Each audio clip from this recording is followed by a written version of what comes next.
19 minutes after the hour now, a live look at the aftermath of some strong storms in our area. This is in Arlington, and you can see the streets are wet there. There's severe weather warnings out right now at National Airport. 2-hour delays already being reported now on outbound flights, and they're holding all inbound flights at wherever their airports are.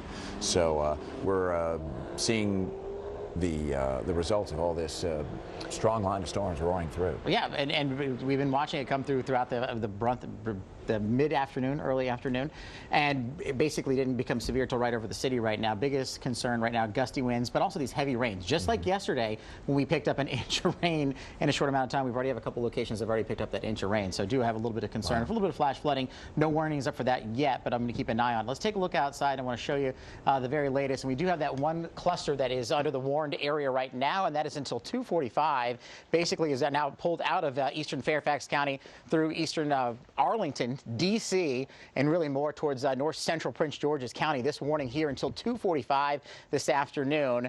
But the biggest threat being those gusty winds and the potential for some of those rains. So here's the line we watched earlier. As it moves southward, it did pick up some intensity, and one good way to hone in on where the most intense area of weather is looking at our live radar right now. Devin Lucy driving the radar back there, and you can see the box that's highlighted here. You see that rectangle shape. There's a line of showers that actually runs from Baltimore clear down to just west of Fredericksburg, believe it or not, but the heaviest little cluster right now, right over the district, right over Arlington. Here we are in Roslyn, right over Arlington, right over D.C. When you see these colors here that, Devin, look, they just push the warning eastward a little bit. Makes sense. The storms. I mean, look at these rainfall rates. Those rainfall rates are 2-inch-per-hour rates. The rain is just coming down gangbusters out there, and because of this rain coming down so heavy, there could even be some flash flooding they're going to continue to keep an eye on. But it's this cluster of showers here. They obviously extended this eastward, so it now goes over towards Upper Marlboro, towards Largo, and towards Davidsonville. So we obviously see this kind of expanding as far as its coverage, but it makes sense because the storm is moving. The last check, the storm was moving to the east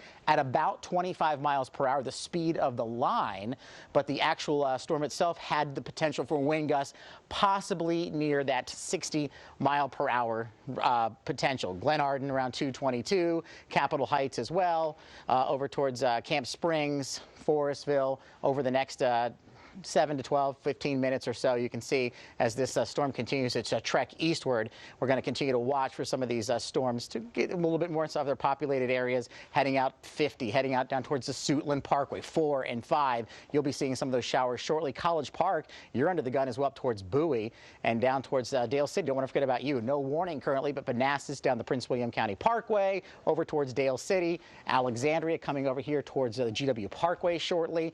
We're all seeing some pretty heavy rains. Luckily at 2:20, and we'll talk to Jamie, we're kind of a little ahead of the commute, but I think the commute is always happening around here. But some of the cities over from Davidsonville to Bowie off to the east is we're going to continue to see this head over towards Annapolis and Davidsonville and places like that. In fact, right over top of our live Doppler radar, which is just over to the east. This is our live roof cam right now, and look at that as you look off to the west.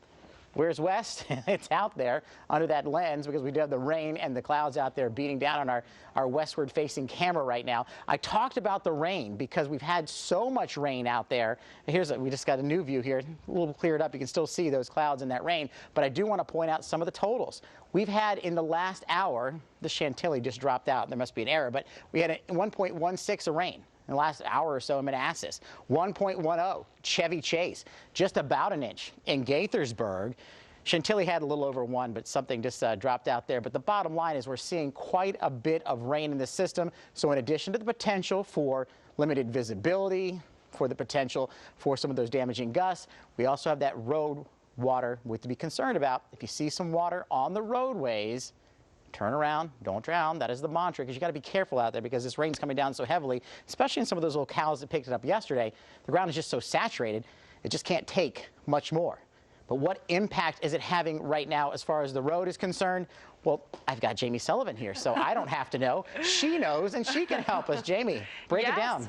Brian, you know, of course, with this rain that has come down, some of the heaviest areas that we are seeing are going to be in Chevy Chase along Wisconsin Avenue, like you said, working your way on 270 closer to Rockville. But take a look here on the Beltway in Virginia, right near Van Doren Street. It is bumper to bumper on both sides. Now, a lot of road spray, really to keep in mind that you are going to see. So traveling at a high speed, above 50, 60 miles miles per hour, you do not want to use your cruise control. Keep the headlights on, and again, just because we don't want anyone hydroplaning, it will definitely help decrease the accidents. Now, I do want to focus in on what we have on the mapping system, and that is some of our slow traffic heading out of the city on 66.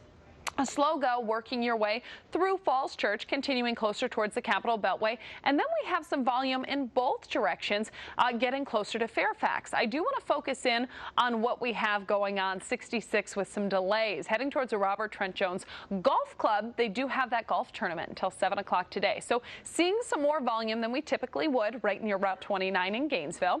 And then moving back to Silver Spring. So, of course, that utility work underway on Colesville Road. Heading northbound, we have it basically between Wayne Avenue and Georgia Avenue. That is right near the Discovery Building and close to the Silver Spring Metro, with 2 lanes blocked and, of course, the sidewalk blocked off. We're going to see some increased pedestrian